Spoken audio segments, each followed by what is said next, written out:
Bismillahirrahmanirrahim. Assalamualaikum warahmatullahi wabarakatuh.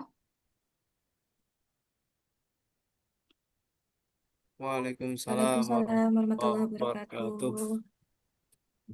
Selamat datang kami ucapkan kepada Bapak Ibu peserta webinar dengan topik Kupas Tuntas Persiapan Akreditasi Jurnal Nasional pada malam hari ini dan semoga selalu sehat dimanapun Bapak Ibu berada.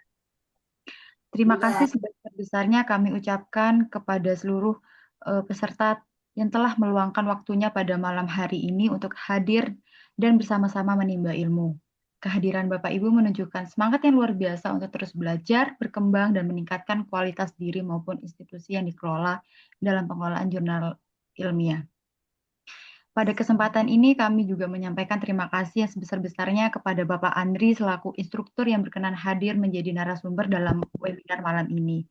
Semoga ilmu yang akan dibagikan beliau dapat memberi manfaat luas bagi kita semua. Sebelumnya perkenalkan saya Erika selaku moderator yang akan memandu jalan acara webinar pada malam hari ini. Mohon izin menyampaikan susunan acara webinar online. Baik, yang pertama adalah pembukaan yang kemudian dilanjut dengan penjelasan materi yang akan langsung disampaikan oleh narasumber kita yaitu Bapak Andri Putra Kesmawan. Yang ketiga yaitu kemudian akan dilanjutkan dengan sesi diskusi atau sesi tanya jawab. Yang keempat ada penyampaian info tambahan dari panitia. Yang kelima ada pengisian link presensi dan evaluasi dan yang terakhir yaitu penutup. Untuk yang pertama adalah pembukaan. Baik, yang terhormat Bapak Andri, narasumber kita pada webinar malam hari ini, selaku founder PubMedia Group, yang dimana PubMedia Group ini juga menaungi LPK Pengelola Jurnal Ilmiah. Dan juga yang saya hormati seluruh peserta webinar yang sudah meluangkan waktunya untuk webinar pada malam hari ini. Pertama-tama marilah kita panjatkan puji syukur kepada Tuhan Yang Maha Esa yang telah melimpahkan serta hidayahnya sehingga kita dapat bertemu secara online dalam keadaan sehat walafiat dalam kegiatan webinar online Kupas Tuntas Persiapan Akreditasi Jurnal Nasional. Baik, selanjutnya langsung saja kita mendengarkan penjelasan materi yang akan disampaikan oleh Bapak Andri. Kepada Bapak Andri dipersilahkan.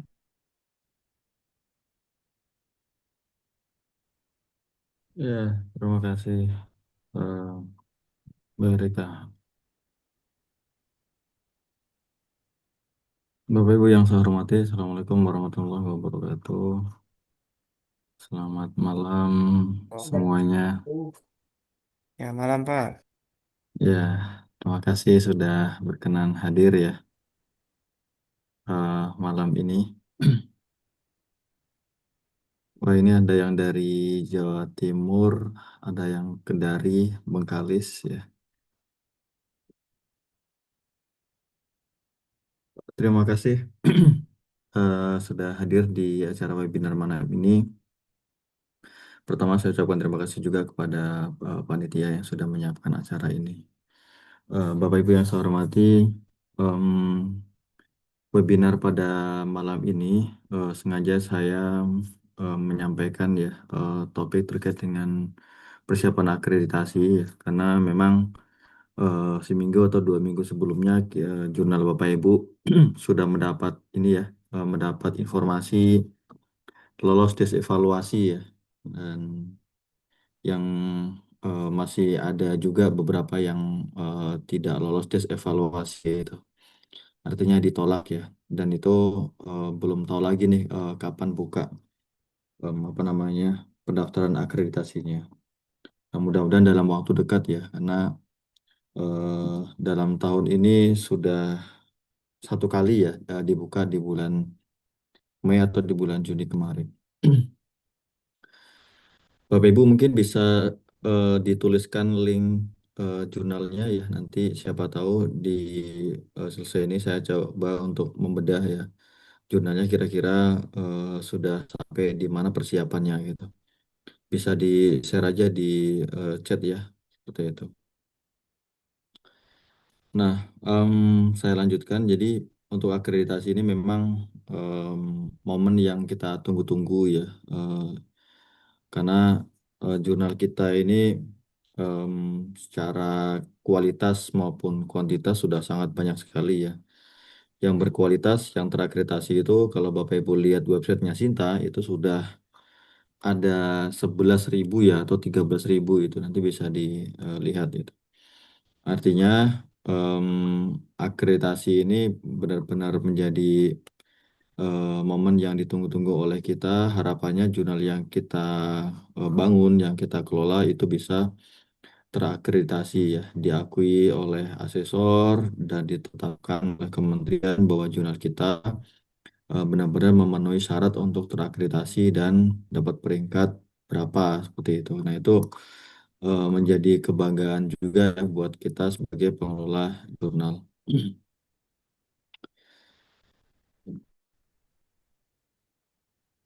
Nah, em, sampai dengan saat ini ya, akreditasi jurnal itu masih sama ya.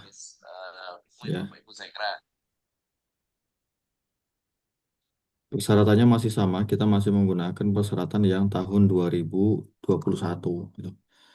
Nah, di persyaratan ini itu em, ada beberapa hal yang membedakan dengan persyaratan sebelumnya ya. Tapi itu tidak saya bahas ya.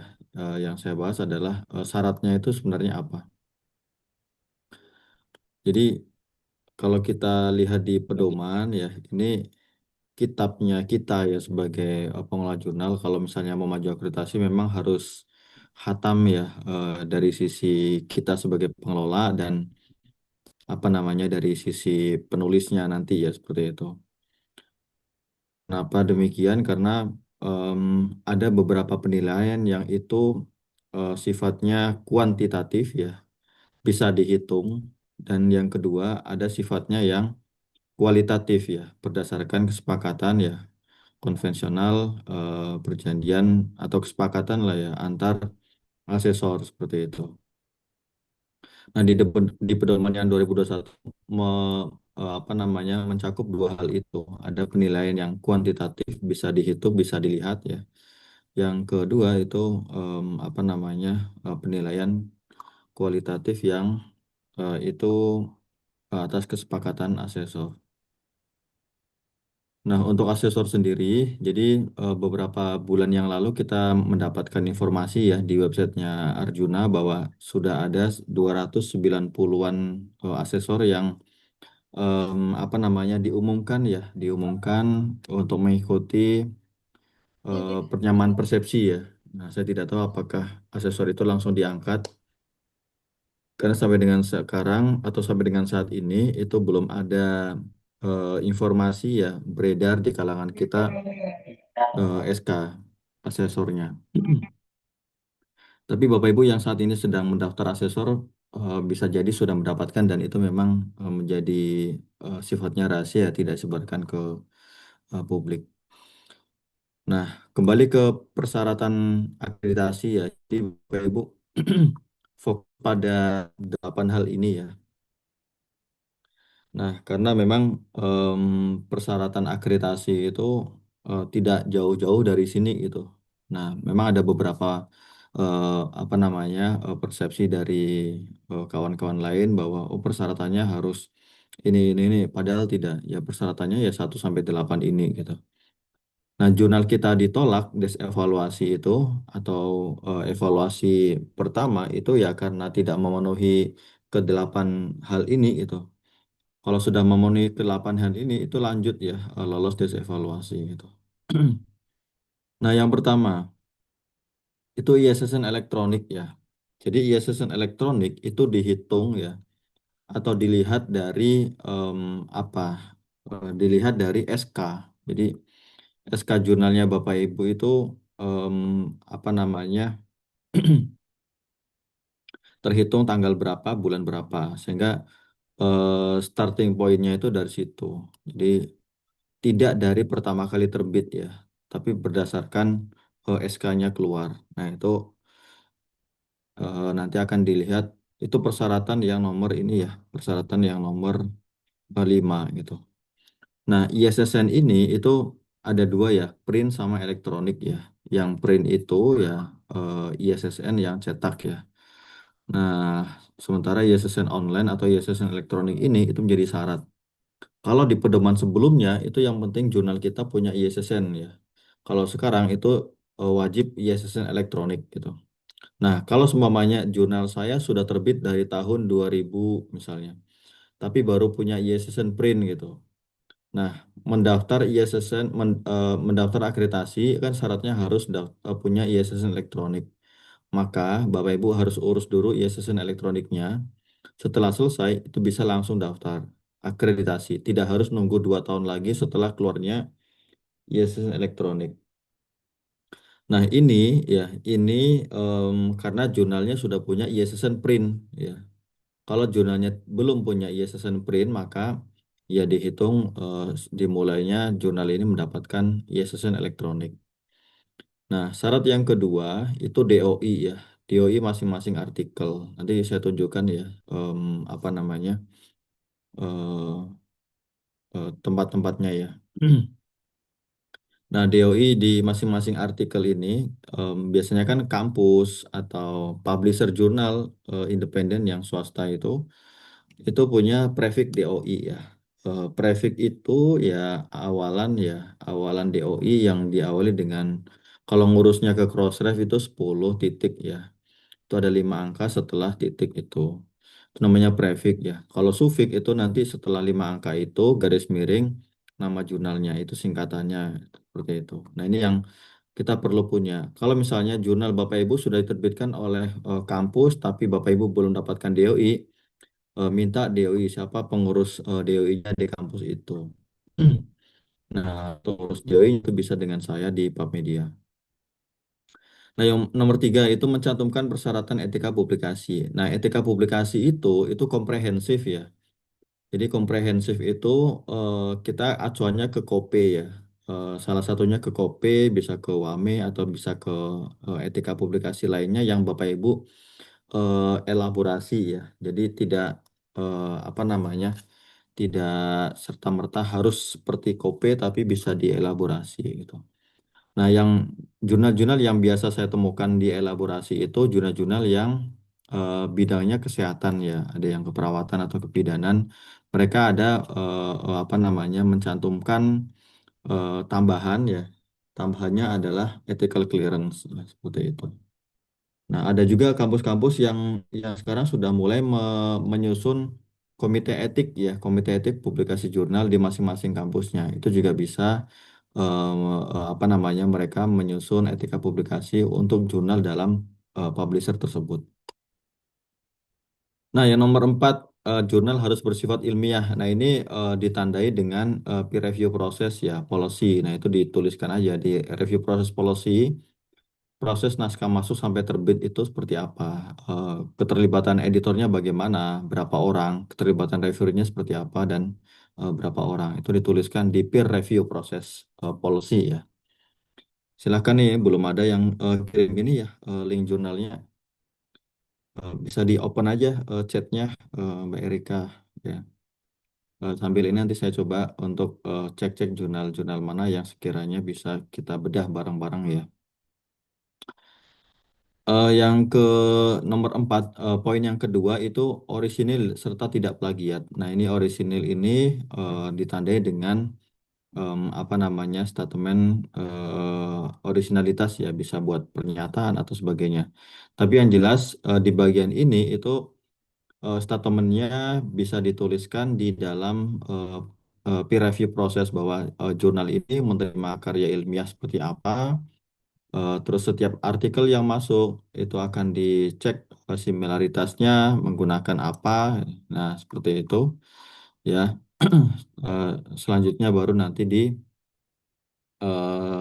proses oleh editor, masuk ke reviewer, diperbaiki oleh penulis dan seterusnya sampai ke publish itu. Kalau ditolak seperti apa prosesnya. Nah, itu yang nomor 4. Statement itu harus ada itu ya. Nah, itu harus dibuat dan itu harus ada di website kita gitu. Karena syarat syarat mutlaknya ini harus terpenuhi. Kalau enggak ya nanti ditolak ya. Di des evaluasinya itu ditolak. Ya enggak apa namanya enggak bisa lanjut gitu. Syarat yang nomor 5, syarat nomor 5 ini apa jurnal telah terbit minimal 2 tahun berurutan. Nah, ini yang tadi saya sampaikan. Jadi 2 tahunnya itu ya, 2 tahunnya itu berdasarkan dimulai dari SK ini ya, apa namanya SK, dimulai dari SK ISSN gitu. ISSN elektroniknya kapan terbitnya? Nah, itu dihitung. Nah, ini sering sering terjadi ya bahwa yang apa namanya yang di bagian nomor 5 ini diajukan sesuai dengan eh suka-suka kita gitu. Artinya tidak tidak 2 tahun terakhirnya ini yang apa namanya em, apa namanya yang dikirimkan untuk pengajuan akreditasi seperti itu. Jadi 2 tahunnya itu ya dimulai dari bulan kita. Misalnya sekarang pengajuan September. Ketika ada publish bulan apa namanya bulan Oktober, maka yang diajukan itu ya nanti di bulan apa misalnya setahun 2 kali ya di bulan April gitu. Nah, bukan bukan apa namanya isu yang tidak ini yang tidak terakhir, tapi dimulai dari itu. Nah, gimana jelasinnya ya? Yang jelas 2 tahun itu saat kita pengajuannya gitu. Jadi bulan September ini, kalau misalnya di bulan September ada publish, maka diterbitkan dulu isu yang apa namanya yang di bulan September ini. Nah, setelah itu ya dihitung 2 tahun mundur. Nah, sampainya kapan? Bukan 4 isu ya, tapi 2 tahun ya, 2 tahun. Ya nomor 6, frekuensi terbitan jurnal paling sedikit ya minimal 2 kali setahun. Jadi satu isu minimal 2 kali. Yang nomor 7, setiap artikel minimal 5. Jadi dalam isu itu minimal 5 artikel. Jumlah maksimalnya tidak dijelaskan di sini. Yang nomor 8 itu pasti ya. Yang nomor 8 itu jurnal Bapak Ibu pasti sudah terindeks di lembaga indeks nasional. Karena lembaga indeks nasional itu kan Garuda ya. Jurnal kita itu yang kalau misalnya sudah 1 tahun atau minimal sudah 2 terbitan itu bisa langsung daftar Garuda gitu. Nah, daftar Garuda ini kan apa namanya menjadi apa ya menjadi primadona ya jurnal-jurnal kita kalau misalnya masuk ke Garuda itu jangan salah itu jadi primadonanya ini kampus-kampus ketika mereka-mereka pada mau mengajukan ada penilaian ini apa namanya penilaian peringkat kampus gitu. Jadi dokumen Garudanya itu banyak gitu. Jadi ada beberapa kampus yang memang mengejar publish di jurnal minimal di jurnal Garuda gitu. Nah, karena 4 artikel di jurnal Garuda itu sama dengan satu artikel di jurnal yang terakreditasi peringkat 2 gitu. Nah, kalau misalnya susah nih ngejar poin ya apa namanya jurnal untuk publish di jurnal yang peringkat 2, maka dikejarlah jurnal yang terindeks di Garuda. Nah itu, jadi syarat ini itu mutlak harus terpenuhi ya. Em, dan ini kalau misalnya tidak, salah satunya tidak ada, maka jurnal Bapak Ibu akan tidak lolos tes evaluasi ya. Nah ini yang jadi catatan penting. Kita coba lihat nih, mana ini yang sudah eh, apa namanya kirim artikel, kirim jurnalnya ini, link jurnalnya sudah ada belum? Sudah Nah, ada Kak di kolom it- chat.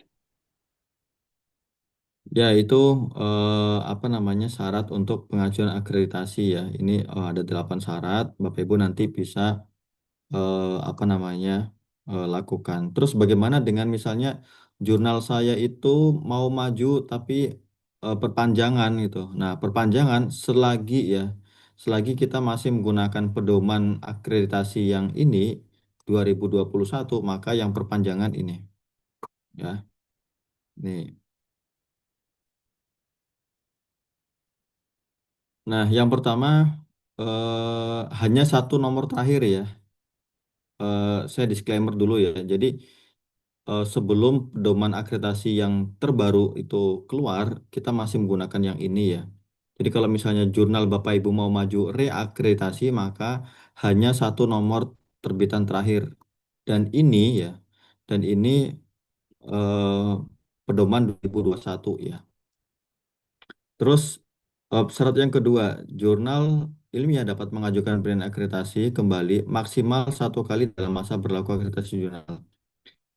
Nah, jadi misalnya terakreditasi kemarin ya bulan Agustus terakreditasi, maka Bapak Ibu punya waktu minimal ya, punya waktu minimal atau maksimal ya, punya waktu minimal 4 kali terbit dulu deh, 4 kali terbit dulu, setelah itu baru bisa maju perpanjangan akreditasi ya. Nah ini kalau misalnya mau maju seperti itu, jadi tidak harus nunggu ini ya, tidak harus nunggu apa namanya selesai dulu baru maju bisa, walaupun belum selesai, tapi sudah tertempat nomor terbitan setelah pengumuman akreditasi maka boleh untuk maju akreditasi, reakreditasi ya, atau perpanjangan.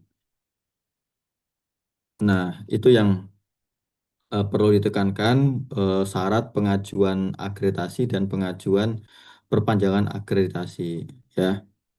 Nah, kita coba lihat ya jurnal apa namanya jurnal yang sudah ada kirim ininya di Zoom ya. Kita coba terakhir ini jurnal apa? Jurnal UIJ. UIJ itu apa? Kampus mana nih? Universitas Islam Jember itu. Islam apa? Ya, Islam Jember. Oke. Ya, tadi syaratnya itu yang pertama jurnal punya ISSN elektronik. Nah, ISSN elektroniknya sudah ada. Nah, ini untuk memudahkan asesor maka di hyperlink ya.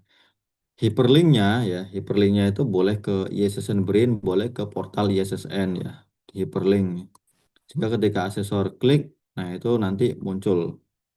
Nah, jurnal ini, nah ini kan ada kelihatan nih SK-nya tertanggal kapan nih gitu ya. Nah, ini ada mulai edisi mulai berlaku ini ya, tertanggal ini. Nah, jadi tanggal terbit SK-nya ini ya. Jadi kalau sekarang 2025 berarti ya sistem elektroniknya sudah oke dan ini bisa maju ke apa namanya akreditasi jurnal. Kita coba cek ini jurnalnya sudah terakreditasi belum ini sebelumnya. Sinta Sinta 4, Sinta 4.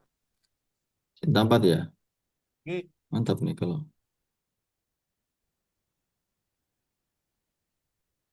Ya. Nah, ini sudah ada Sinta 4. Mohon maaf nih nggak kelihatan. Ya. Nah, nanti kalau misalnya mau perpanjangan akreditasi, kita lihat dulu nih apa namanya jurnal ini ya. Jurnal ini itu dia sampai kapan masa berlakunya. Nah, nanti kelihatan tuh masa berlakunya. Karena untuk yang terakhir ya di 2021 itu masa berlaku akreditasinya itu ada tanggal dan volumenya itu. Maka saya 2027, Pak. ya 2027. ya.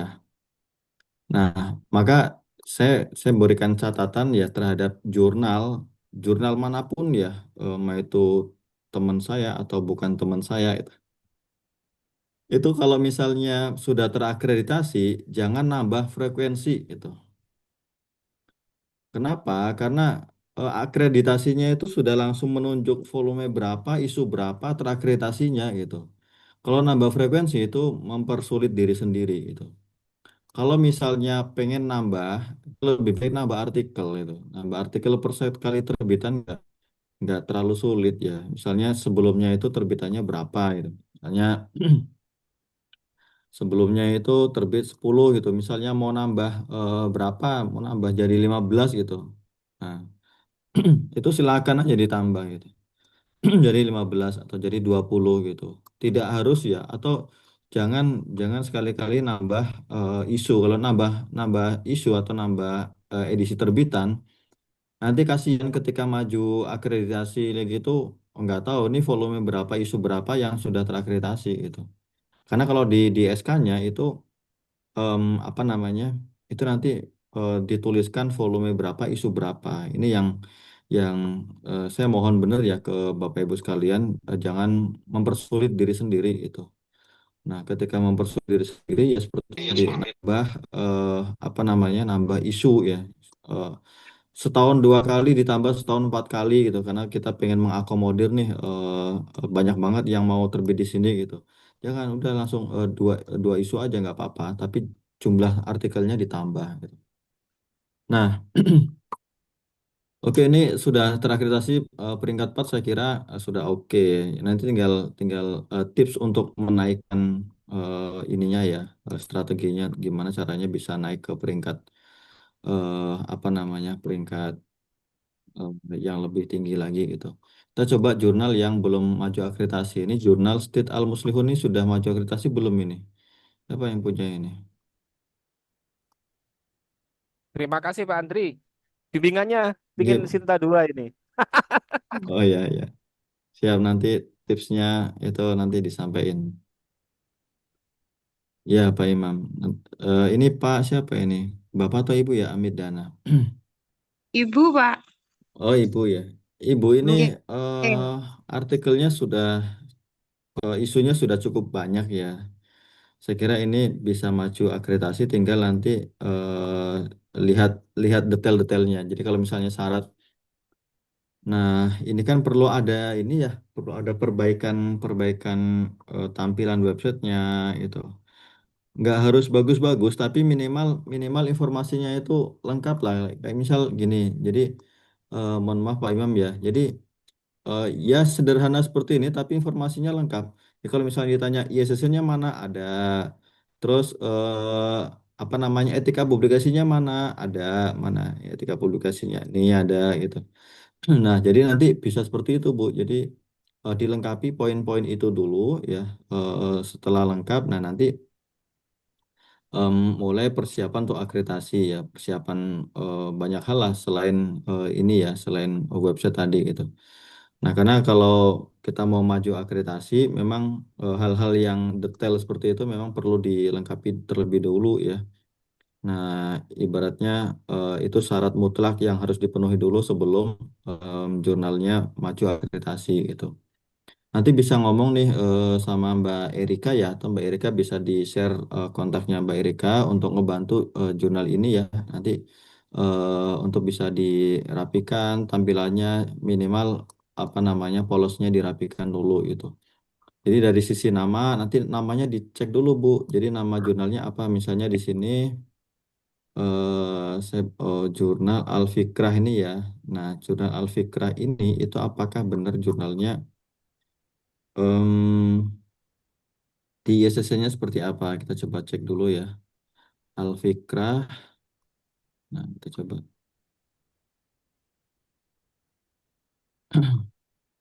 Nah, sambil nunggu ini ya. Jadi jurnal Bapak Ibu itu sekarang ya. Sekarang itu ada jurnal yang em, apa namanya?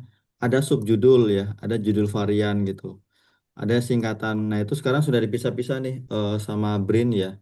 Dan di bagian ini Bapak Ibu kalau mau maju akreditasi itu nama jurnalnya apa? Nama jurnalnya ini ya. Dan ini harus sama dengan yang di Garuda gitu.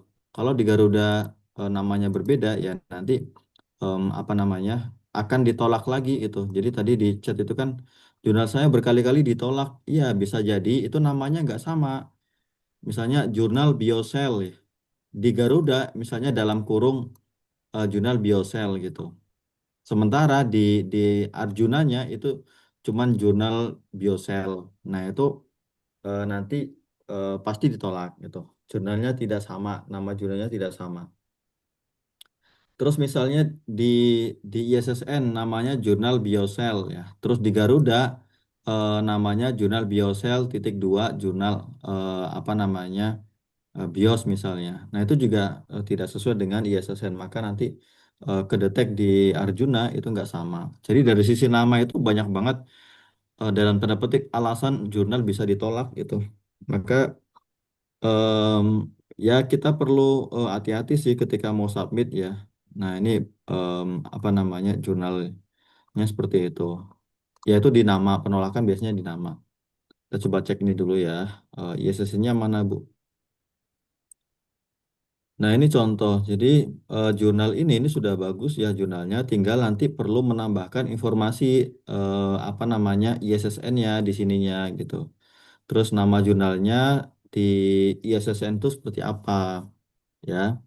Nah, ini bertujuan agar memudahkan orang mensitasi artikel ini gitu. Misalnya, saya tertarik tulisannya Pak Ayub nih terkait dengan axiological problem, bla bla bla gitu ya. Nah, terus tapi ketika mau saya citasi cuma jurnal Al-Fikrah. Jurnal Al-Fikrah itu banyak banget. Misalnya kita ini ya, jurnal Al-Fikrah. Di Google banyak banget nih jurnal Al-Fikrah yang mana itu. Nah, Al-Fikrah, Al-Fikrah, Al-Fikrah gitu. Nah, makanya apa namanya saran saya nanti Ibu em, dari sisi ini ya, dari sisi tampilan di artikelnya, di terbitan yang akan datang, terbitan 2025 ya, itu usahakan nama jurnalnya lengkap, ada nomor ISSN-nya, seperti itu. Bahkan ada volume dan isu berapa, ini sudah ada ya. Nah, tinggal nanti nambahkan jurnal ini diterima kapan, di review, selesai review kapan, publishnya kapan, itu bisa ditambahkan. Itu namanya artikel history. Nah, itu ditambahkan. Jadi, nah, bagaimana dengan artikel yang sudah publish nih? Ya sudah, kalau sudah publish seperti ini ya biarin aja. Jangan nanti ditarik semua, diganti semua, jangan. Itu nggak boleh ya. Nah, jadi secara ketentuan itu, nah ketika ada kesalahan baik itu auditor, kesalahan dari penulis, atau kesalahan dari permintaan orang lain, maka perlu ada mekanisme ya, mekanisme retraction atau withdrawal, withdrawal atau misalnya kalau mau dipublish ulang lagi itu di erratum atau corrigendum, tergantung asal kesalahan itu. Misalnya kesalahannya dari editor, maka bisa dari bisa menggunakan mekanisme erratum seperti itu. Nah, itu mekanisme-mekanisme untuk withdrawal ya atau retract artikel. Ya, kembali ke tadi ya kita coba cari yang lain yang coba ini Poltekkes TJK. Poltekkes TJK ini mana? TJK Tanjung Karang. Nah, Poltekkes TJK ini kemarin bersama-sama dengan kita ya di Tanjung Karang kan ya kalau nggak salah ini mana? Ya Tanjung Betul, Karang, betul Pak. Ini Lampung yang ya. kami yang di Metro, ya. Oh iya.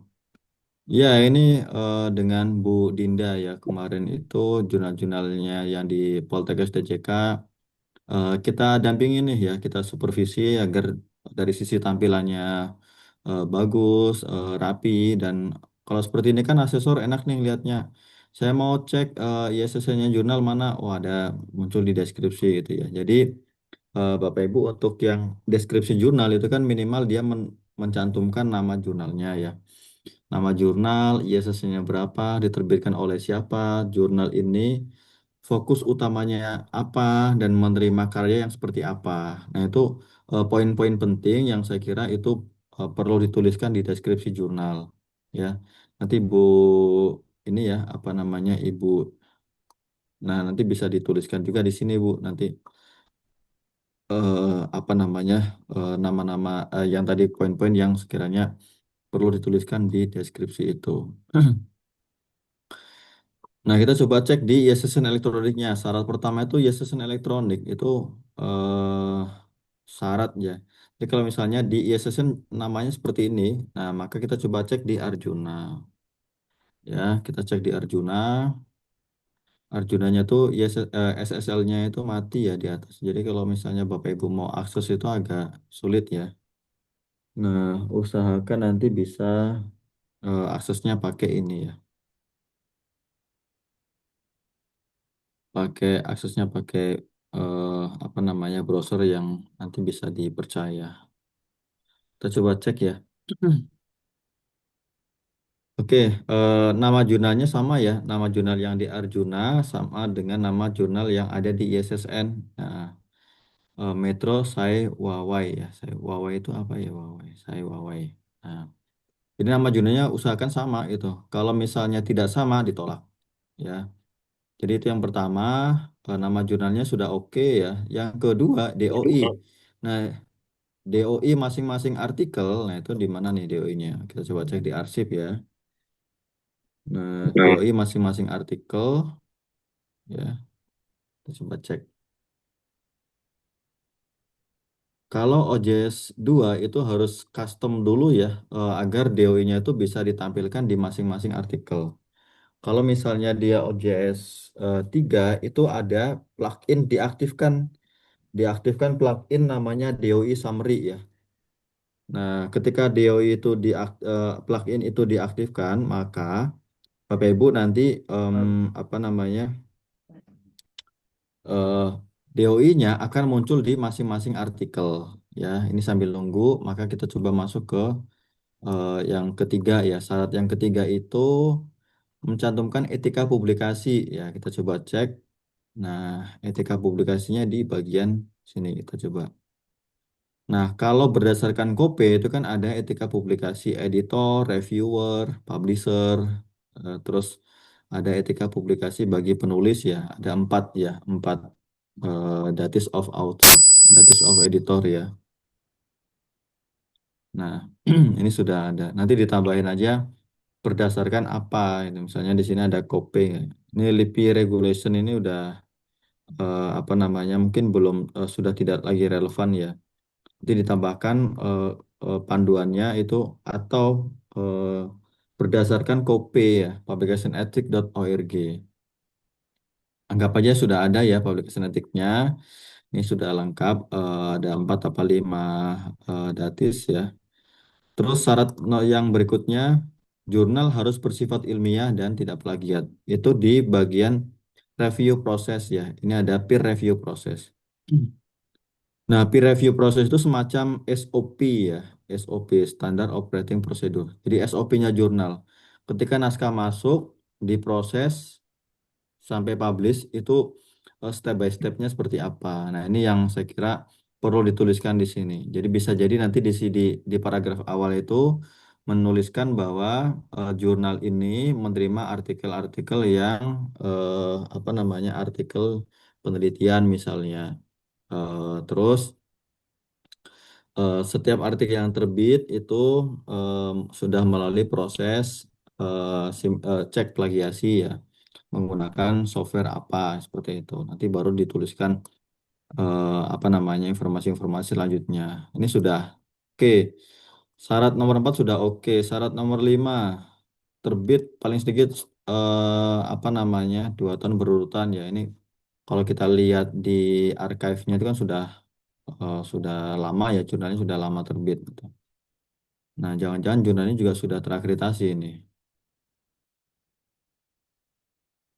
Terus per masing-masing nomor 6 ya. Jadi 1 tahun 2 kali. Oke, kita coba lihat. Ini 2024-nya ini ya 2 kali, 2023-nya 2 kali. Oke, berarti nggak ada masalah. Terus, nah ini per masing-masing terbitan minimal 5 artikel. Nah, kita coba cek itu eh, apa namanya. Itunya berapa artikel? Oh, ini 9 artikel ya. Jadi sudah lengkap semua itu.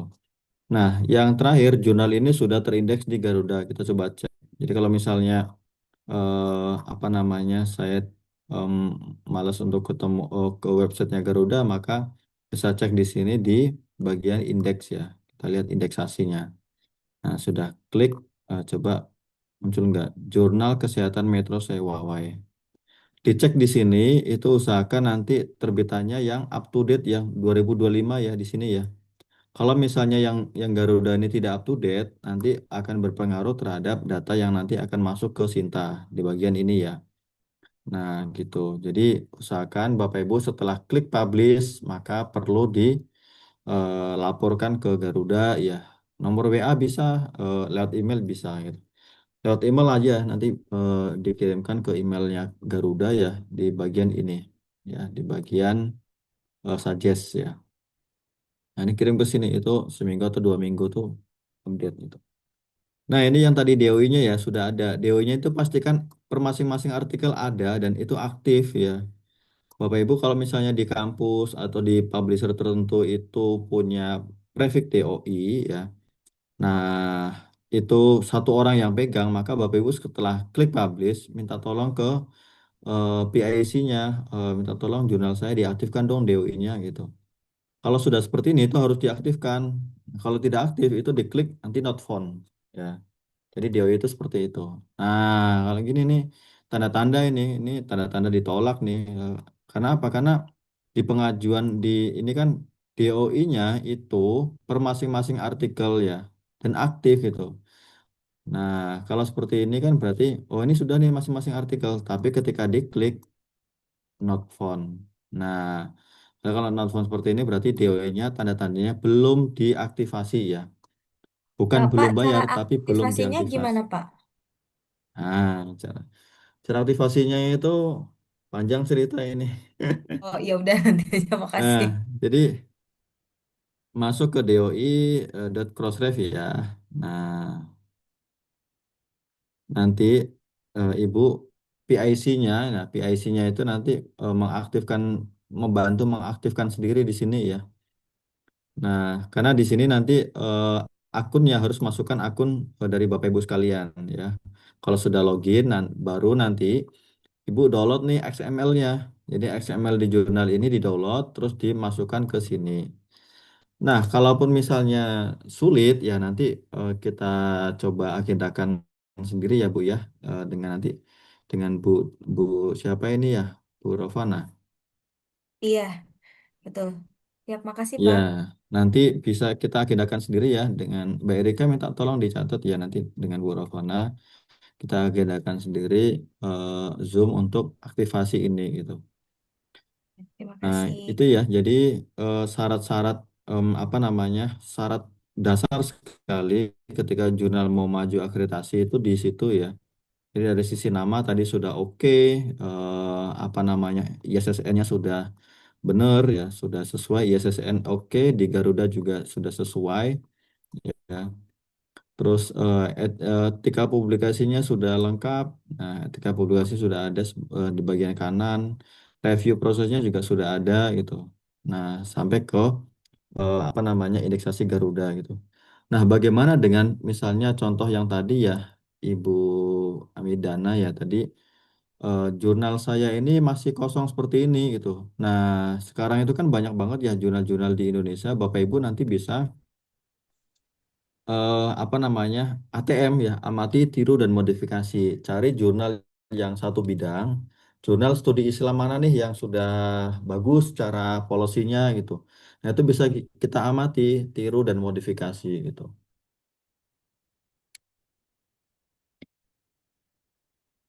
Nah diamati itu maksudnya gimana? Ya misalnya ini kita mau cari jurnal apa namanya jurnal bidang ilmu ilmu Islam ya, jurnal Islam. Tadi apa?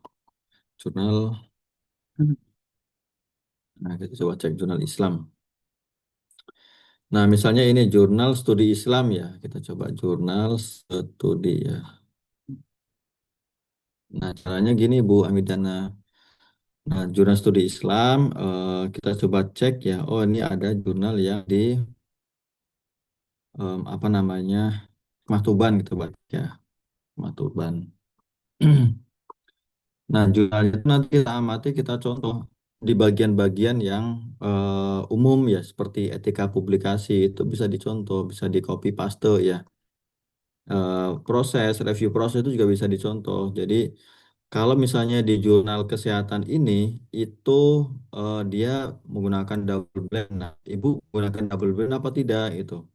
Terus di sini misalnya 4 sampai 6 minggu di tempat Ibu berapa? 2 atau 3 minggu atau berapa minggu. Nah, ini yang bagian-bagian itu yang saya kira nanti perlu disesuaikan ya. Ini not allowed ya. Nah, contoh ini websitenya tidak bisa diakses. Nah, ini tanda-tanda ditolak juga seperti ini nanti ketika asesor mau ngecek lah ini websitenya mati itu. Ditinggal besoknya lagi dicek lagi mati lagi ya sudah maka ditolak evaluasinya. Itu usahakan kita meminimalisir ya, meminimalisir hal-hal yang menyebabkan jurnal kita ditolak gitu. Nah, itu jadi nanti caranya seperti itu ya Bu Amidana. Untuk yang lainnya kita coba mana ini. Iya, Pak. Terima kasih. Iya, sama-sama. Oh, ini ada satu. Misalnya ini jurnal Transpublika ya. Ini Pak Wahyu Adi ya. Nah, ini jurnalnya mau maju. Ini udah bagus nih. Polisinya udah lengkap, rapi gitu ya. Online ISSN-nya sudah ada. Ini terbitnya quarter ya. Setahun 4 kali ya. Kita coba cek di sini. online ISSN-nya ya. Oke, 3 bulan ya, berarti 4 kali. Online-nya sudah 2023. 2023 kapan dia? Maret ya. Nah, kalau misalnya sekarang 2025, berarti sudah lewat 2 tahun ya. Nah, ini yang 4 ini agak tricky nih nanti kalau misalnya mau maju akreditasi. Nah, kita coba di bagian isu ya. Jadi di bulan Maret dan Juni ya, bulan Maret, Juni sama apa tadi Desember ya. Berarti nanti mulai bulan Juni nih 1, 2, 3, 4 ya. Terus nanti habis ini nanti 1, 2, 3, 4. Nah, loh, kok ada Septembernya? Berarti, oh iya, berarti nanti yang dimulai dari September nih ya. Kalau berarti siap-siap nih jurnalnya Transpublika nih. Jadi eh, jurnal Bapak nanti ketika mau maju akreditasi itu terbitan bulan September harus terbit dulu ya. Jadi kita coba lihat di sini ada Septembernya ya. Oh iya September. Ya, kalau misalnya Septembernya belum terbit, yang diajukan Juni itu otomatis ditolak ya. Karena posisi sekarang itu sudah masuk di bulan September. Kalau misalnya September ini ada pembukaan ya, kalau misalnya pembukaannya Desember, maka terbit dulu yang bulan Desember. Nah, nanti dihitung lagi 2 tahun ke belakang. Kalau misalnya setahun 4 kali, maka dihitung aja 4 kali. Misalnya yang tadi itu 1, 2, 3, 4. Nanti mundur lagi 1, 2, 3, 4 gitu. Nah, karena yang tadi September belum, harusnya September 2023 ya. Nah, ini ISSN-nya itu kan dia terbitnya Maret 2023. Artinya jurnal ini sudah sangat cukup umur untuk maju akreditasi. Nah, seperti itu. Jadi kalau dari sisi nama, nah ini namanya nih, jurnalnya terbitannya ini. Kita coba cek, ada singkatannya gini. Maka yang di Garuda itu yang didaftarkan namanya seperti apa. Nah, ini kita coba cek ya di Garuda itu jurnal ini namanya seperti apa. Oh, Garuda mana Garuda? Ya, cara nyari ISSN di Garuda ini ya, jangan pakai dash, jangan pakai strip ya. Kalau pakai strip tuh nggak dapet itu. Nah, oke, udah bener nih. Jurnal ini singkatannya sudah ada ya. Dan nanti di Arjuna pun seperti itu. Karena Arjuna itu kan dia narik data dari sini ya. Dari sisi penamaan nggak ada masalah. ISSN oke. Tinggal nanti jurnal apa namanya kita coba cek di bagian etika publikasi ya. Etika publikasinya mana? Etika publikasi. Review proses sudah ada ya. Nah, polisi-polisi yang lain saya kira. Nah, nanti seperti ini ya, Bu, tadi yang Poltekkes. Nah, bisa ditambahkan informasi ini berdasarkan dari KOP gitu ya. Salah satunya KOP. Review prosesnya itu dituliskan semacam apa namanya ya, semacam SOP-nya ya, setiap naskah yang masuk harus seperti apa ya. Kalau misalnya ada yang minta contoh, saya biasanya ngasih contoh yang IJ Biotech UGM. Nah, ini jurnal andalan saya nih untuk apa namanya sebagai contoh ya, sebagai benchmark bagi Bapak Ibu yang ingin melihat peer review proses ya, peer review proses sama reviewer guideline. Nah, nanti ke sini ya, saya masukkan ke chat ya. Tuh. Kayaknya udah banyak banget nih. 7 menit lagi ya. Nanti setelah ini kita open untuk pertanyaan. Nah, ini di sini Bapak Ibu bisa lihat di bagian about, terus ada namanya review proses ya. Mana nih? Belum saya muter ya. Nah, peer review proses sama di sini ada reviewer guideline itu jadi contoh untuk Bapak Ibu sekalian. Ya, jadi ada for decision, initial screening dan sebagainya. Ini step by step yang saya rekomendasikan ya buat Bapak Ibu sekalian. Kalau yang reviewer guideline itu seperti ini ya. Ada tugas-tugas reviewer itu seperti apa. Nah, sebenarnya ini juga bisa bisa masuk ke dalam apa namanya publication ethic ya di bagian reviewer. Demikian ya dari saya. Terima kasih banyak. Ini saya coba tanya, ini baca dulu pertanyaan-pertanyaan yang di sini ya. Izin Mbak Erika ya, saya baca aja. Yang bertanya di sini, oke.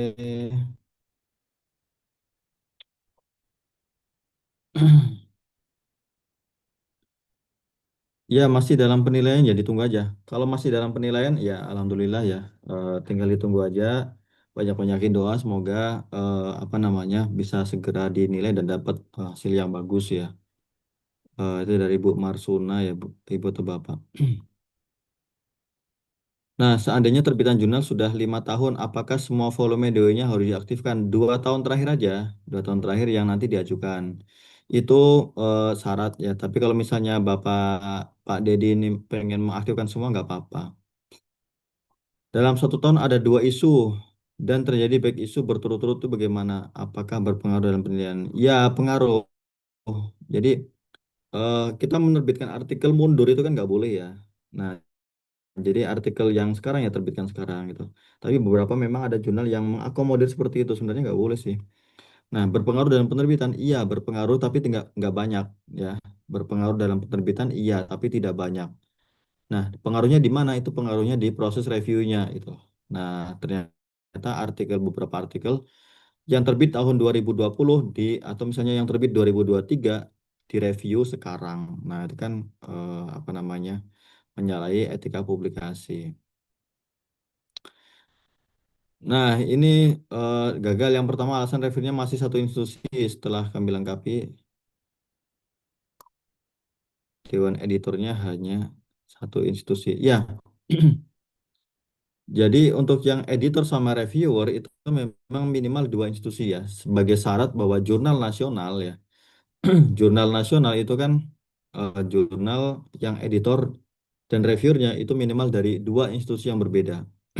Maka usahakan itu. Maksimal berapa isu? Nggak ada maksimal berapa isu. Apa namanya? Per artikel maksimal berapa? Per isu, per isu maksimal artikelnya berapa tuh nggak ada ya, nggak ada ketentuan ya. Sepanjang tidak diatur maka ya bebas berapapun. Nah, tinggal nanti tujuan jurnalnya mau seperti apa. Kalau misalnya mau ke indeksasi internasional maka dibuat yang relevan ya dan eh, editor sama reviewernya itu kalau misalnya artikelnya banyak, editor dan reviewernya juga banyak gitu. Jangan cuma 5 gitu. Ini Pak Yunus Chandra.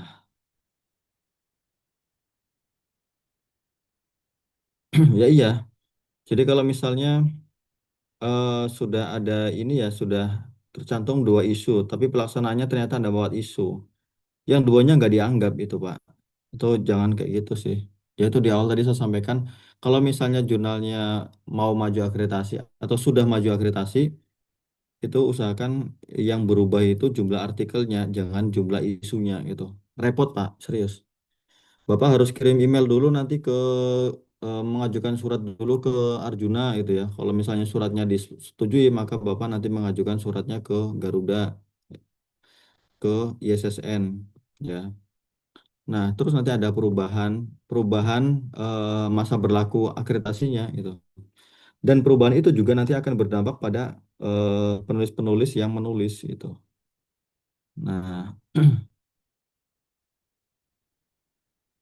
nah ini jurnalnya Pak Giri ya. Kita coba cek dulu download. Untuk mengajukan akreditasi belum ya. Nah, ini jurnalnya Pak Giri itu, aduh, ini Pak, apa namanya? Ini nanti kalau misalnya ada verifikasi seperti itu, nanti agak kesulitan tuh masuk ke Garuda, ya. Ada verifikasi dari apa namanya itu ya? Lupa sebentar. Jurnalnya Bapak atau Ibu ya, Gary Ribeiro. Ini STP Reinhardt. Coba cek ya. Nah, eh dari sisi ini ya nanti cek dulu sisi nama ISSN printnya sudah ada, yang ISSN online-nya mana? Nah, nanti cantumkan juga e-session online. Ini per masing-masing artikelnya sudah ada DO-nya belum? Kalau belum ada DOI-nya nanti ngomong sama Mbak Erika ya, nanti bisa diurus dengan kami ngurus DOI-nya gitu. Pengajuan akreditasi kapan? Belum dibuka ya. Pengajuan akreditasinya masih tutup, masih proses. Sini sudah ada DOI-nya. Nah, mohon ditunggu aja.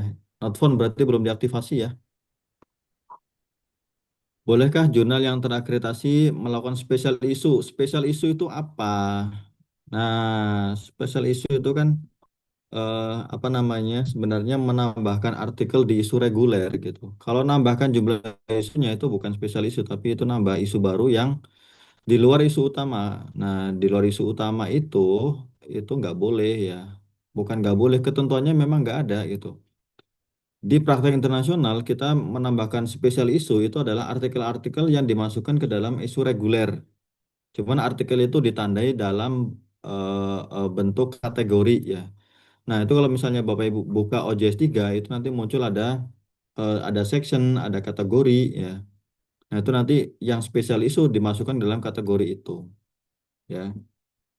Ini kayaknya saya udah menjelasin deh di YouTube saya itu kalau nggak salah.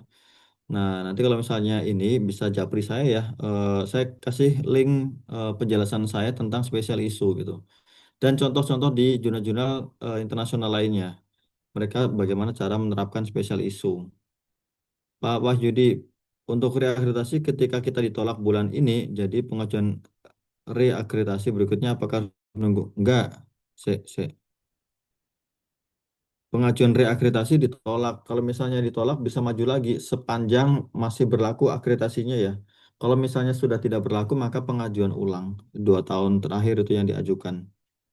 Ibu Puspita Dewi, kalau sudah terbit 3 volume, ajukan 2 tahun terakhir.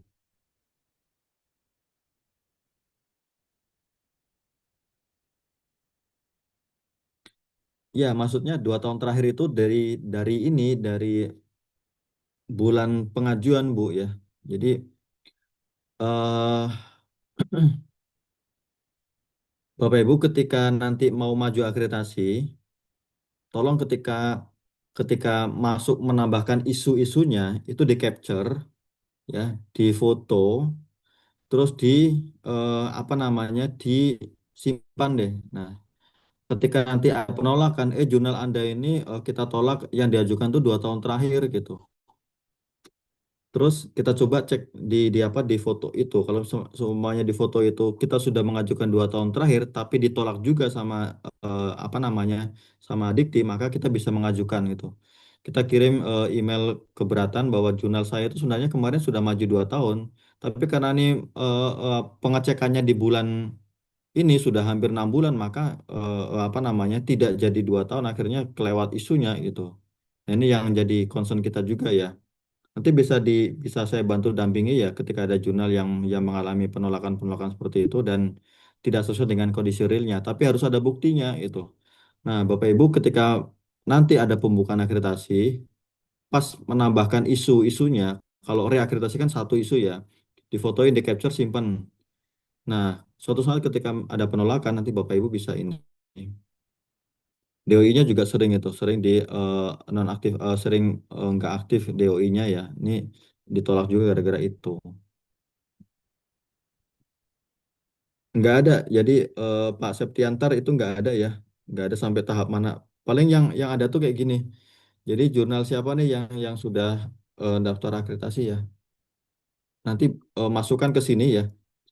Eh, Tadi Pak siapa namanya? Pak Septiantar ya. Bapak nanti klik jurnal, terus diklik masukkan ISSN-nya. Ya setelah itu nanti cari.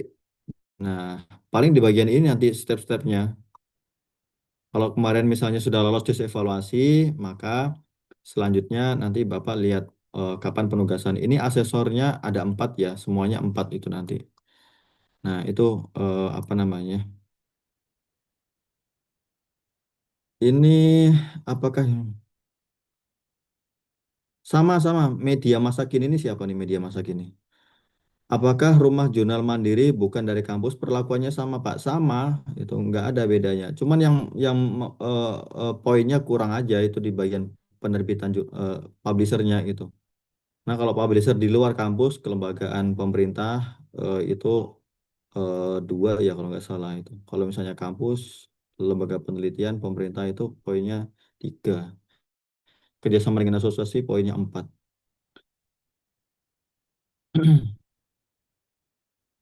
Ya itu. Apakah artikel boleh terbit sebelum sebelum bulan terbit? Boleh ya. Jadi Bapak Ibu kalau misalnya artikelnya itu terbitnya di bulan apa namanya? Terbitnya di bulan Desember ya. Nah, contoh misalnya ini jurnalnya terbit di bulan Desember, maka sekarang artikelnya sudah ready untuk Desember, maka bisa langsung publish di bulan September. Artikelnya dimasukkan ke isu Desember, itu bisa. Yaitu namanya publish as you go dan itu diakomodir ya di apa namanya? Diakomodir di OJS 3. Ada fitur namanya publish as you go gitu. Nah, jadi demikian ya Bapak Ibu, nanti pertanyaan-pertanyaannya kita bisa sambung lagi di di apa namanya di grup bisa juga atau nomor saya juga sudah saya share ya. Itu kalau misalnya di grup juga ada nomor saya.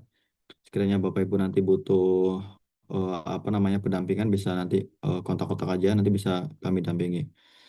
Mungkin nanti ada pertanyaan yang live mau ditanyakan langsung kepada saya bisa nanti diakomodir ya Mbak Erika. Saya akhiri dulu. Terima kasih banyak atas waktu dan kesempatannya.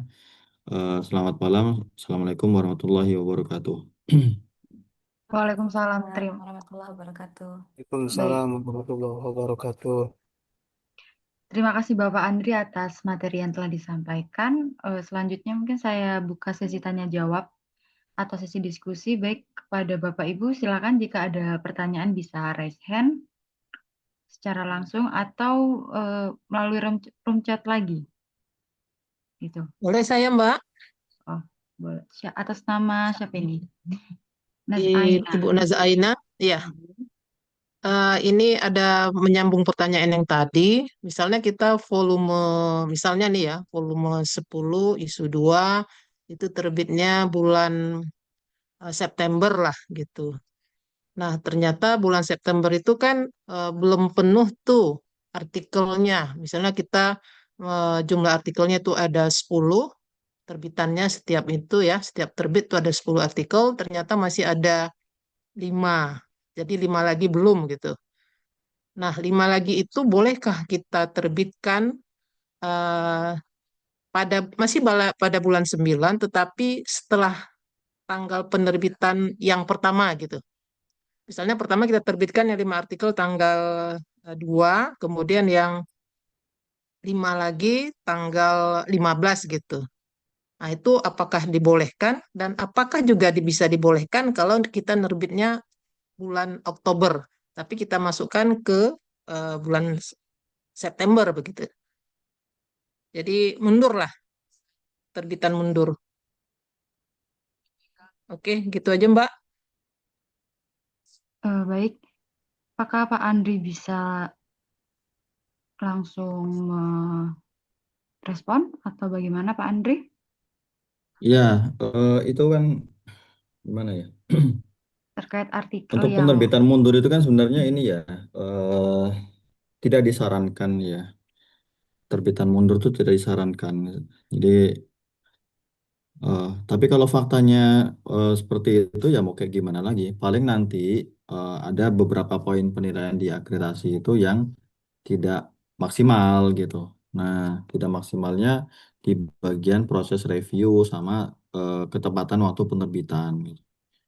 Paling di bagian itu sih. Kalau yang lainnya saya kira apa namanya ya bisa saja nanti apa namanya bisa bisa dinilai. Tapi kalau untuk di bagian ketepatan penerbitan sama reviewnya kan nanti oh ternyata artikel ini di reviewnya apa namanya sedang lewati ini nih gitu jadwal terbitnya gitu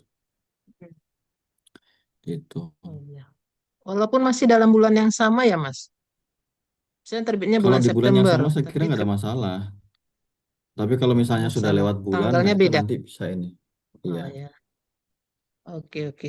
Ya, Tanggal beda nggak apa-apa tuh Bu. Jadi kan tadi makasih. sudah saya sampaikan bahwa eh publish as you go itu kan eh diterbitkan ya tidak harus bareng gitu. Karena paradigmanya kan paradigma Ya, elektronik ya. Jadi paradigma elektronik itu Nah, jurnal artikel diterbitkan ya ketika sudah selesai gitu. Tidak harus nunggu 5 dulu, 6 dulu, 10 dulu, nanti baru diterbitkan enggak gitu. Kalau seperti itu kan masih menggunakan Hmm, paradigma cetak gitu. Nah, kalau paradigma cetak iya, ya harus nunggu 10 dulu. Kenapa? Karena ya mau full ya. dicetak gitu. Kalau enggak, Mm-mm.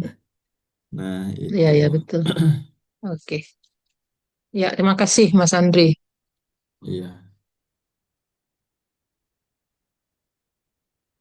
Ya silakan itu ada siapa? Pak Habibie yang resen itu. Siapa? Iya. Bagaimana Pak Habibie? Apakah bisa on mic atau bagaimana? Bisa, bisa, bisa Oke. Kak. Terima kasih Kak. Assalamualaikum warahmatullahi wabarakatuh. Eh, Pak Andri izin bertanya, ini ada dua pertanyaan. Eh, apa tadi saya sempat tidak menyimak dari awal juga. Apakah ada ketentuan rasio antara jumlah artikel yang diterima dengan reviewer dan editornya? Itu satu. Yang kedua, apa namanya? Ada dalam terbitan artikel itu ada menggunakan sebagian bahasa Inggris, ada yang menggunakan sebagian bahasa Indonesia. Apakah itu diperbolehkan, maksudnya tidak mengganggu penilaian ketika akreditasi nanti, atau lebih baiknya apakah satu bahasa atau bagaimana gitu, Kak? Pak, terima kasih.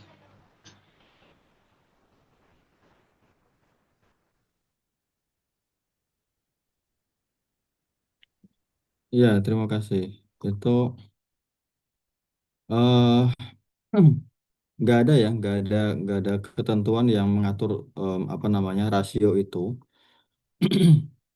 Yang ada itu satu artikel minimal direview oleh dua reviewer ya minimal itu. Kalau misalnya mau tiga atau empat itu saya kira nggak ada masalah. Itu yang pertama. Terus yang kedua terkait dengan bahasa. Bahasa itu saya kira tergantung di aktanya. Jadi kalau misalnya Bapak aktanya Indonesia Inggris, maka boleh nih artikelnya nanti yang terbit itu menggunakan artikel bahasanya menggunakan bahasa Indonesia dan Inggris gitu. Nah, tapi sepanjang ini itu kan memang di ketentuan akreditasi nggak ada menyampaikan bahwa bahasanya harus Indonesia, bahasanya harus PBB itu nggak ada gitu.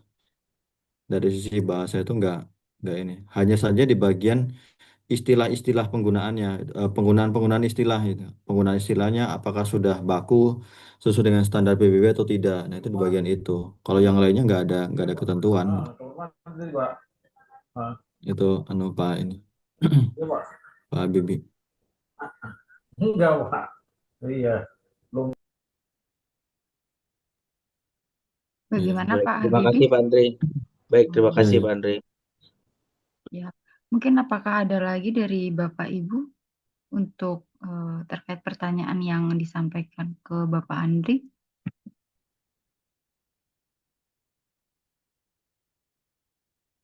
Baik, selanjutnya bisa mungkin Bapak Imam Bukhari Muslim bisa menyampaikan pertanyaan kepada Bapak Andri. Oke, eh, terima kasih Bu Moderator. Ini Pak, jurnal kami habisnya volume berapa? 17 nomor 2 2027. Itu kira-kira kalau mau reakreditasi itu kapan ya? Terus yang pertama, terus kalau ingin naik ke misalkan Sinta 2 itu apa wajib bahasa Inggris? Terus tipsnya kira-kira bagaimana kalau ingin naik peringkat? Itu aja, terima kasih. Oke. Ya, jadi kalau misalnya melihat tren tren penilaian akreditasi 2 tahun terakhir ini itu kan lambat ya, ya karena ada transisi di pemerintahan yang ya sama-sama kita tahu seperti itu. Dari yang satu jadi tiga, terus eh, timnya juga sekarang ganti-ganti seperti itu. Maka apa namanya untuk penilaian akreditasinya agak mundur. Kalau misalnya habisnya itu nanti di bulan di tahun 2027 maka 2026 pertengahan atau awal itu kita sudah kalau misalnya ada pembukaan saya sarankan buat maju reakreditasi di 2026 awal ya kalau ada pembukaan gitu. Terus yang ketiga itu terkait dengan tips untuk naik ke peringkat yang lebih tinggi itu saya kira nggak ada tips khususnya ya. Nah, dan tidak harus berbahasa PBB atau berbahasa Inggris karena di pedoman itu nggak ada gitu. Kalau misalnya ada apa namanya, ada penilai akreditasi itu menyampaikan, nanti kalau mau Sinta 2 harus bahasa Inggris. Nah, di pedomannya itu nggak ada itu. Jadi saya buka berkali-kali itu yang menyatakan bahwa harus apa namanya berbahasa PBB itu nggak ada itu. Nah, yang dinilai kan berdasarkan apa namanya banyak hal ya, banyak kriteria yang sesuai dengan orang itu. Nah, maka eh, kita pengen lihat nih yang paling banyak itu atau yang poin yang paling besar itu ada di bagian substansi ya. Manajemen yang 49, substansinya manajemen yang 48, substansinya 52. Dan di bagian substansi ini itu bisa di breakdown lagi. Yang pertama itu sitasi ya. Nah, sitasi itu poinnya 8 itu loh. 3 tahun terakhir berturut-turut, 3 tahun terakhir sitasinya itu ada 30, itu apa namanya poinnya 8 kan luar biasa gitu. Yang kedua, komposisi editor, reviewer, penulis. Nah, kalau misalnya itu ada dari beberapa negara, itu poinnya ada yang 6, ada yang 8, ya, bukan 8, ada yang 6, ada yang 5 gitu. Kalau penulisnya itu kalau nggak salah 6, aspirasi wawasan namanya. Jadi kalau dulu itu, nah Bapak Ibu ini mungkin masih masih ke distract dengan peraturan yang lama ya. Jadi peraturan yang lama itu sekali publish itu ada komposisi 60, 40, 70, 30 itu nggak ada gitu. Nggak ada komposisi kayak gitu. Di peraturan terbaru itu nggak ada.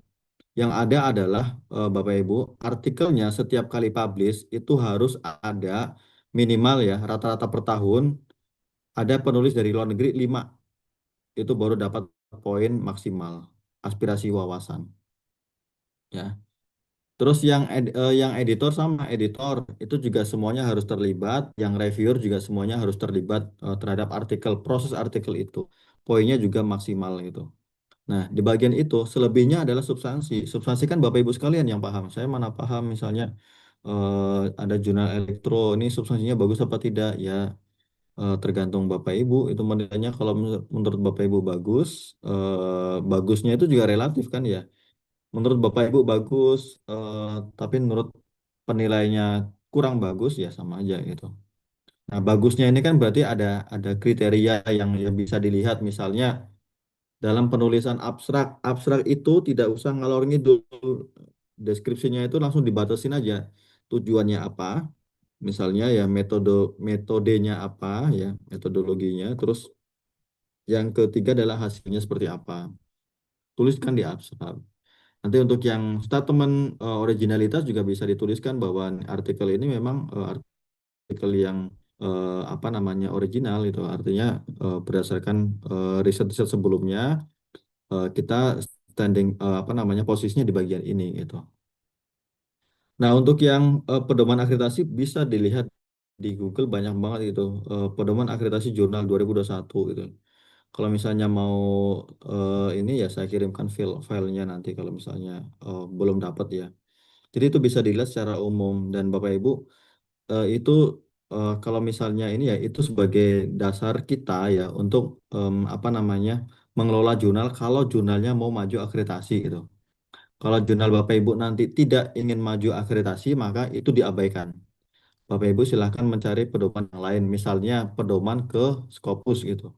Itu akan berbeda sekali ya effort-nya, ketentuannya bagi Bapak Ibu sekalian kalau misalnya jurnalnya mau maju ke Scopus dengan yang mau maju ke akreditasi gitu. Nah, seperti itu. Jadi nanti di awal memang kita perlu menentukan visi jurnal kita itu jangan sampai nanti sudah jalan baru visinya berubah-ubah. Saya mau ke akreditasi dulu, nanti baru ke Scopus atau sebaliknya. Itu nggak ada kaitannya sebenarnya. Bisa jalan bareng, bisa sendiri-sendiri itu. Nah, silakan Bapak Ibu pilih yang mana. Saya kira itu Pak Imam. Dan strateginya saya kira lebih kepada substansinya. Jadi sekarang kan banyak banget tools yang mau bantu kita untuk ngecek artikel ini benar-benar tulisan orang atau tulisan AI gitu. Kelihatan ya. Terus apa namanya dia mensitasinya pakai parafrase atau tidak gitu. Nah, kan bisa di apa namanya bisa dicek ya seperti itu. Sehingga dari data ini maka Bapak Ibu nanti bisa melihat bahwa oh artikel ini secara substansi sudah berkualitas, tinggal Bapak Ibu menambahkan komponen-komponen lainnya seperti tadi itu. eh, Kalau citasi itu kan organik ya. Kalau artikelnya bagus, harapannya bisa banyak yang mencitasi. Tapi memang ada juga apa namanya di pelatihannya LPK itu ya. Jadi LPK itu menyelenggarakan pelatihan rutin ya sebulan sekali itu. Jadi Bapak Ibu kalau misalnya pengen ikut pelatihannya LPK bisa ikut. Nah di sana itu ada materi tentang promosi jurnal gitu. Jadi gimana caranya jurnal kita apa namanya dipromosikan agar orang banyak baca, agar orang banyak mensitasi dan agar orang banyak mengakses ya. Tujuannya kan seperti itu. Saya kira itu Pak Imam ya. Ya. Oke, terima kasih. Tadi siapa Ibu Puspita Dewi itu tadi mau apa? Iya, tadi Bu Puspita mungkin bisa on mic jika masih ada pertanyaan. Ya. Ya, Ya. mohon maaf saya tidak buka video Pak Andri. Ya, tadi saya sempat Tidak apa-apa. bertanya di chat yang terkait dengan penolakan alasan penolakan akreditasi kami. Kemarin itu kami mengajukan sebenarnya 2 tahun lebih ya Pak Andri. 2 tahun lebih 3 isu dari yang ke belakang gitu. Kami ajukan semua dari volume 1 sampai pas Oh iya. masa akreditasi itu, nggih. Apakah itu memang kalau secara ini kan sebenarnya menurut kami itu sebenarnya tidak akan menjadi masalah karena ketika kami lihat ininya aturannya kan minimal 2 tahun terakhir kalau tidak salah ya. Itu yang membuat kami mengajukan semuanya. Sebenarnya ini penolakan kedua, Pak Andri. Jadi penolakan pertama itu kita udah Hmm. semua merevisi semua yang sudah apa namanya catatan sebelumnya. Nah, kemarin yang terakhir karena kami mengajukan kelebihan 3 isu gitu. Apakah itu memang menjadi salah satu yang kami sebenarnya merasa itu kurang kurang fair ya? Nggak mungkin karena penolakan Pak Andri. Apakah itu memang dalam aturannya tertulis bahwa kita tidak boleh memang lebih mengajukan linknya atau seperti apa Pak Andri? Terima kasih Pak Andri. Ya, terima kasih Ibu. Iya, memang seperti itu Bu. Jadi 2 tahun mundur ya dari bulan di mana Ibu mengajukan itu. Jadi misalnya bulan September, maka terbitan di bulan bulan yang terdekat sebelum September ini yang diajukan 2 tahun mundur. Bukan dari volume 1 isu 1 bukan. Nah, kalau Hmm. misalnya kurang itu ditolak, lebih pun ditolak. Nah, ini harus pas Oh, presisi. nggih. Nggih, nggih, nggih. Iya, Nggih, terima kasih iya, Pak Andri kalau gitu. Berarti kami iya sudah sama-sama. ini. Nggih, makasih banyak. Nggih, Pak Andri. Iya. Ini ada pertanyaan lagi di kolom chat dari Ibu atau Bapak Yulis Warni. Sebenarnya apakah penggunaan AI ini diizinkan dalam penulisan artikel, Pak? Itu pertanyaannya. Ya, ini di luar konteks pembahasan akreditasi ya, Iya.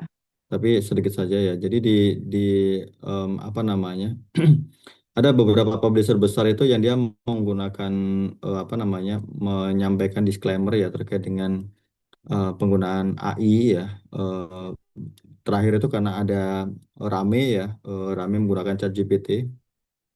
Sehingga beberapa publisher itu menyampaikan bahwa kalau misalnya menggunakan AI itu ditandain dulu ini bagian mana yang menggunakan AI-nya. Digunakan untuk apa dan di bagian mana itu ditandai itu. Itu memang ada policy di publishernya seperti itu. Kalau misalnya Bapak Ibu punya jurnal, di jurnalnya mau menerapkan seperti itu ya silakan. Tapi Bapak Ibu punya nggak tools yang bisa mendeteksi bahwa itu adalah tulisan AI atau misalnya Bapak Ibu berlangganan nggak toolsnya gitu. Kalau misalnya berlangganan maka sah-sah saja misalnya menyampaikan bahwa semua artikel yang diterbitkan di jurnal kami itu em, dilarang menggunakan AI misalnya seperti itu. Nah, ketika ketahuan, nah ketahuannya berarti Ibu menggunakan apa namanya menggunakan tools atau alat yang bisa mendeteksi AI, Zero GPT, Quillbot atau Turnitin. Nah, itu bisa menggunakan salah satu itu untuk mendeteksi ini gitu. Soal boleh atau tidak, saya kira itu relatif ya, tergantung masing-masing publisher dan tergantung masing-masing jurnalnya gitu. Kalau di Elsevier, terus kemarin itu yang di Springer, mereka punya disclaimer itu. Kalau misalnya kita menggunakan AI, silakan, tapi di bagian mana dan untuk apa? Nah, AI-nya itu digunakan untuk apa? Itu dituliskan di pernyataannya, cover letternya gitu. Ya, terima kasih Bu Julius Warni ya. Ya. Baik, apakah dari Bapak Ibu sudah tidak ada pertanyaan lagi? Mumpung waktunya kurang dari 6 menit ini. Bisa melalui chat atau bisa melalui on mic, kami persilakan. Boleh saya lagi, Mbak? Oh iya, boleh Bu. Ya, ini terkait dengan apa namanya struktur organisasi dari pengelola jurnal itu yang standarnya seperti apa sih? Apakah memang harus ada semuanya? Misalnya apa ya? Chief and editor, managing editor, kemudian kalau yang pernah saya lihat ada penasehat eh, dan lain sebagainya. Kok reviewer memang sudah ada ya. Nah itu struktur yang lainnya itu selain reviewer itu yang standarnya seperti apa untuk suatu jurnal gitu. Terima kasih. Baik, mungkin dari Bapak Andri bisa menjawab terkait struktur pengelolaan jurnal.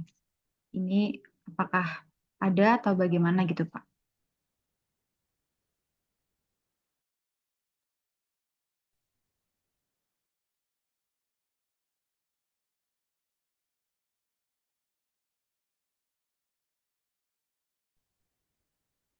Ya, untuk struktur itu kan nggak ada ketentuannya toh.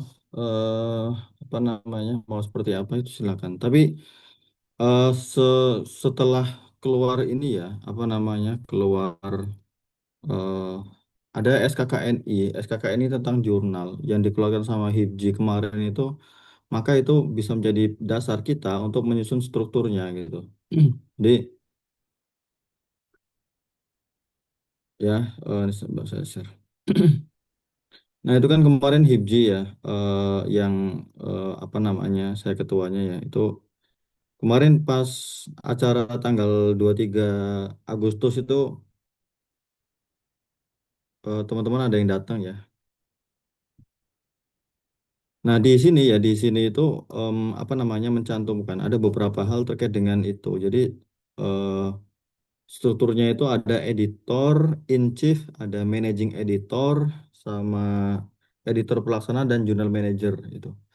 Nah, itu yang kalau misalnya mau ini bisa dijadikan dasar sebagai apa namanya, sebagai penentuan untuk susunan organisasi editor itu bisa dilakukan. Tapi lagi-lagi secara baku dan apa namanya, di praktek internasional itu beda-beda itu. Ada advisory board, ada yang apa namanya, eh, managing editor, ada editorial board, ada editor in chief, ada vice editor dan seterusnya. Dan saya kira itu kalau misalnya mau maju akreditasi, standar aja editor in chief sama anggota dewan editor selesai.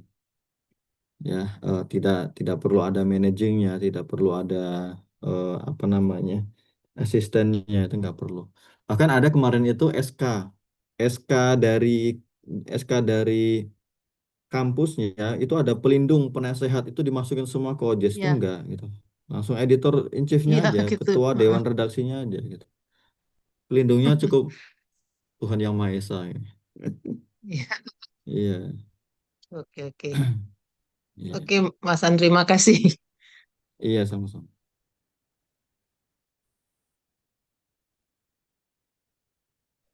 Baik, Pak. Ini ada 2 pertanyaan di kolom chat. Ini mungkin pertanyaan terakhir. Yang pertama itu dari Bapak Septiantar.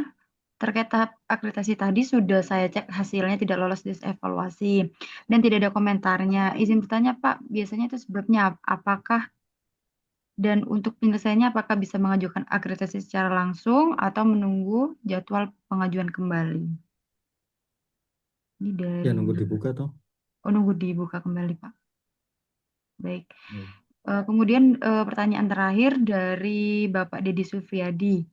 Bagaimana Pak cara bergabung dengan HIPJI? Monggo Nah, Pak Andri ya mungkin nanti bisa. di grup nanti disampaikan Pak Dedi. Itu Oke. ada di ininya. Itu tapi ini ya yang gabung itu publishernya ya. Hmm.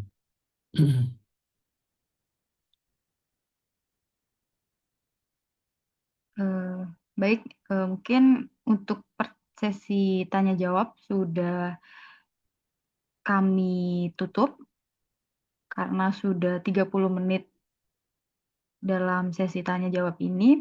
Saya ingin melanjutkan terkait penyampaian informasi untuk agenda LPK pengelola jurnal ini untuk yang mendatang. Jadi, untuk Bapak Ibu, seperti yang sudah dijelaskan oleh Bapak Andri dalam sesi pemaparan materi tadi, LPK Pengelola Jurnal Ilmiah ini membuka pendaftaran untuk agenda diklat pengelolaan jurnal elektronik, di mana diklat ini akan membahas lebih dalam terkait peningkatan tata kelola jurnal ilmiah dengan 3 skema, yaitu ada manajer, editor, dan ada reviewer yang akan dilaksanakan pada tanggal 20 September 2025 ini secara daring. Untuk info pelatihan lebih lengkap lagi, nanti Bapak Ibu bisa cek di website kami di lpkjournal.id, dan nanti untuk link pendaftarannya akan kami share ke grup peserta. Baik, untuk selanjutnya saya ingin memberikan informasi terkait free e-sertifikat. Jadi Bapak Ibu bisa mendapatkan sertifikat secara gratis, tetapi harus mengisi dulu link Gform yang setelah ini akan kami kirimkan melalui grup peserta.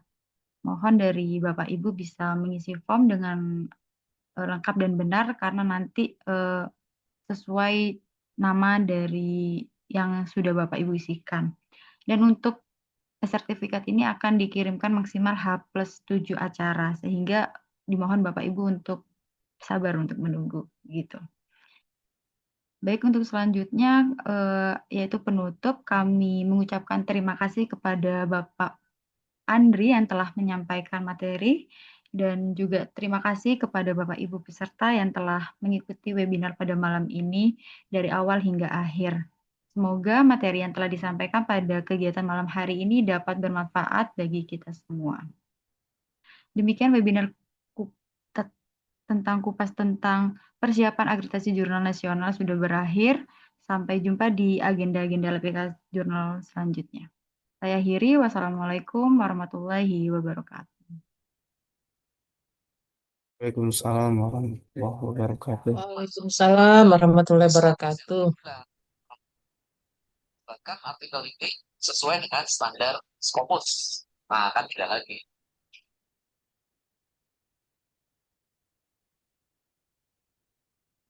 Oke. Izin live ya. Iya, Pak.